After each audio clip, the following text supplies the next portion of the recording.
అందరికీ నమస్కారం అండి. నేను ఈరోజు మొదటి మార్గశిర లక్ష్మీవార పూజ చేసుకున్నాను. నాకు చేతనైనంతలోనే నాకున్నంతలోనే దీపం పెట్టుకొని అంతా క్లీన్ చేసుకొని ఇల్లంతా క్లీన్ చేసుకొని మంచిగా దీపం పెట్టి ఒక చిన్న బెల్లం నైవేద్యంగా పెట్టినాను. పోతే లక్ష్మీ అష్టోత్తర శతనామావళి చదువుకొని పూజ ముగించుకున్నానండి.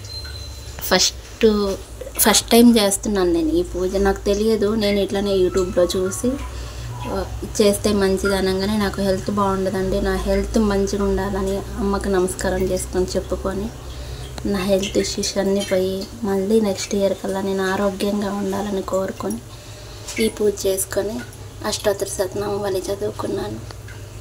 బాగా అనిపించింది, మనసుకి ప్రశాంతంగా అనిపించింది.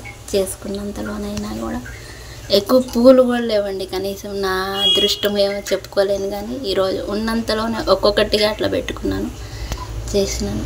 నెక్స్ట్ వీక్ వరకు ఇంకా కొంచెం ఆరోగ్యంగా ఉండి చేయగలను అనుకుంటే ఏదైనా కొంచెం ప్రసాదం చేసి అమ్మకు నైవేద్యం పెట్టుకొని నెక్స్ట్ వీక్ మళ్ళీ గురువారం రోజు ఇట్లనే చేసుకొని అమ్మ అష్టోత్తరం చదువుకుంటాను.